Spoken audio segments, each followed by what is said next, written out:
Well, hello, model car fans. Welcome to the Muscle Car Modeler. My name is Ral, and this week I'm going to get you up to date on what's going on with my missing link Resin 71 Hornet SC 360 here that I've been slowly working on. And it's been a little while since you've seen this particular one on the bench. I think my last actual straight update on this one was the end of March. But I did do a bench update where I showed getting 4 of them clear coated. This was one of those 4. And then also a little later, I got some more clear done. So I got the 2 Impalas clear coated as well. And then the mirrors, which on some of them I did the mirrors on half of it, and I needed to do the other side. So I finished those 2 bodies and the clear on that. And then I mentioned that I was going to focus on getting a couple of them done. So I focused on the 64 GTO, which you've already seen the finished video of that. And then I focused on the 70 Shelby GT 500. That one is sponsored by our sponsor Hobby Nut Models, and so that one is coming up here real soon. I finished that, but I haven't got that video up, so I'm getting this video going right now. And so we'll get rolling on that. And then don't know who this particular guy is right here, but another Pokemon. Ryan's not up at this late at night to help me explain who he is. And so those of you who know, please mention in the comments. I'll ask Ryan later. So I may know more when I edit this. Maybe I'll throw his name right across the bottom. But anyway, getting back to this, it did get it clear coated, as you can tell. And she's looking good. There's some fingerprints on it. I started working on the windows here. The bare metal foil is on there, so the wheel opening moldings are done. They don't look quite as pronounced when they're in the bare metal foil. I like the way they look, and I remember on the real car they do stick out a little bit. We have a 73 Hornet Sportabout. That's my mom's car, and we still have that. That's in the backyard as well, but it's just it hasn't been running for a very long time. But we still have that car as well, and so I kind of know all about like the engine compartment and some of the stuff on there. So not nitpicking the engine compartment, so I'm glad to have an engine and an engine compartment, but I do know the differences. But I've been having some fun with this one, just highlighting the wiring, which in that update you saw all that. It was clear coated, but I got all the bare metal foil on, the thin piece that goes right around here, but not on the windows. It's just how this car was. Handles are done, chrome. And then this came out really nice, this back panel here. Foiled it, brushed the stoplight red in it, cleaned it off, kind of polished the lettering right there, the Hornet, try and get it clean. So I had to do it a couple of times. Go over it, clean it off, go over it, clean it off. Took a couple of times, but real happy with the way it's going. Getting the vacuum form windows on there. So the rear 3 ones are almost done. I got a little issues, but I kind of fight with them. So you guys, if you got any real good tips on manipulating them, I'm open for suggestions. I've always kind of struggled with them, but trim them, get them to fit, and sometimes just some of the things you just got to live with. Like this one has a couple of sections in there where it's just the way it was vacuum formed. So, it's still, windows don't have anything, so it's better than nothing. The windshield, here's the windshield. I got it all trimmed up, and get it as close to fitting as possible. I always kind of go far out and then work my way in and keep test fitting it, keep test fitting it, keep test fitting it. But I find it a little hard to get it in there, get it held down, whatever I can do to hold it down and get it to glue in place. And then I'll put a little bit more of a bead around it to once I get it where I want it. But like this rear window, it's got a little bit of a gap right here, but it seems like I can push it back up here, but it's kind of let go in that corner. So you can see what's going on there. But as I found out, I got a little thing of water here. I'll put a little bit of water right in here, let it start to turn milky again. And I'll put something in there to hold it and let it harden or dry again, and it usually holds it better. And then once I get it to fully stick, then I'll go around it like I did these side ones. So that's kind of what I've been doing. Seems to work, but it is time consuming because I'll get some of it down and then, but at least, when I'm using this micro crystal clear, you can use the water to soften it and get it to re-stick. or you could pull it off and start all over, but sometimes it'll pull my black off. You know, this is all semi-gloss black, so sometimes it'll pull that off, sometimes it won't. But this is looking really, really good. Got my rear bumper done. The taillights, I trimmed them. It had a piece that went all the way across.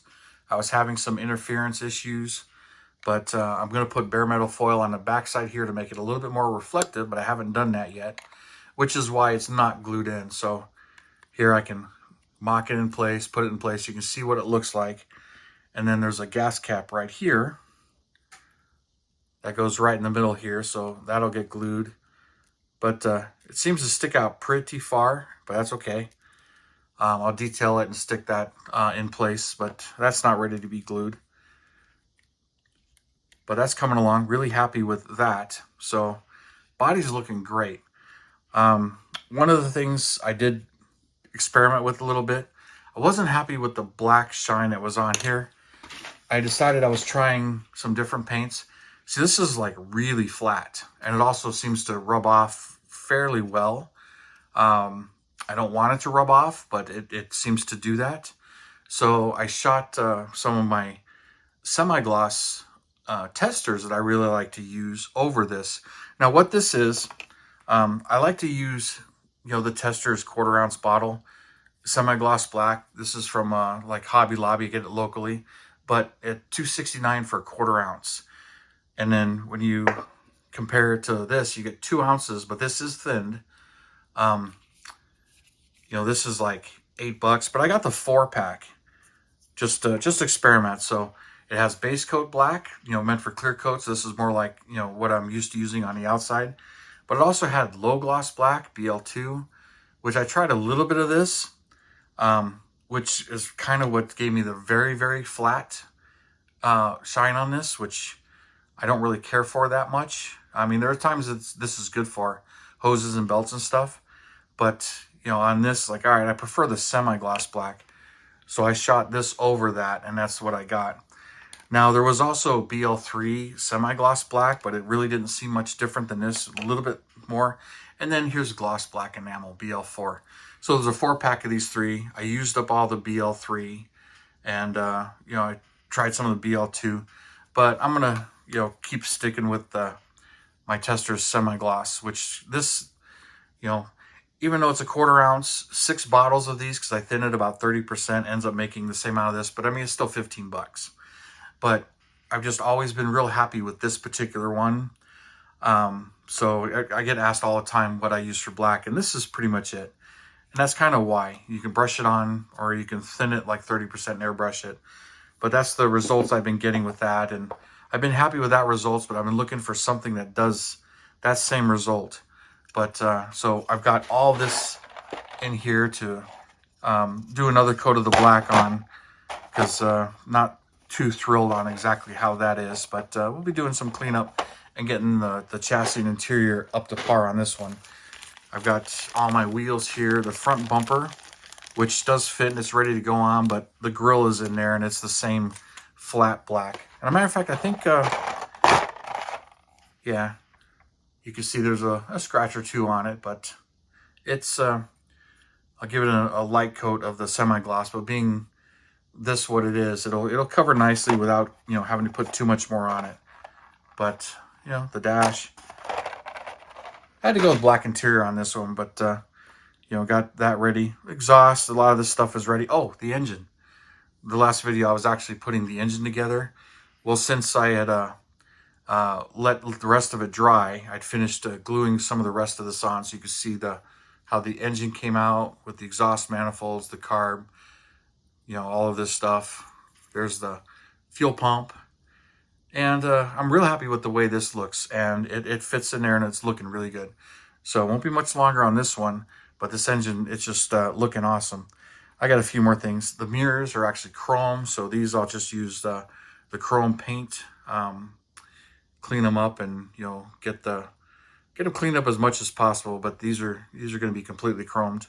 So wish I had them chrome plated, but I don't. And it's not like I'm gonna send those out specifically to get chrome plated. So I'll use the Molotow pens and chrome them that way. So that ought to work. But I just got some wheels and tires and some things to do on this. But get the black going. But I really wanted to show this to you, especially, you know, with all the foil on there and that canary yellow there. I just kind of a color I didn't. You know, I really like these in blue. So since I have two of these, the other one's going to be blue with the white stripe. But my mom's favorite color on hers was a canary yellow, which is actually why I picked this color, factory color. But you know, having the performance variant, you know, pretty cool too. So gives you an idea what that's going to look like. So I think this goes all the way back. I'm not 100% sure exactly the positioning of the scoop. So I'm trying to figure that out. But a lot of the pictures, you know, the angles are at, it's really hard to tell.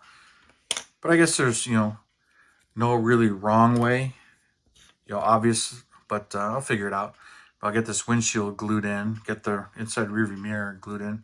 Oh, you know how the Carpet Monster tends to take stuff? Check this out. I found that in the Carpet Monster. I dropped something else looking for it. I recognize that as a carb linkage. It's probably from the Dave Strickler AFX car, but it's one of those 3 Mobius AFX cars. I was having a heck of a time getting these linkages to fit and whatnot.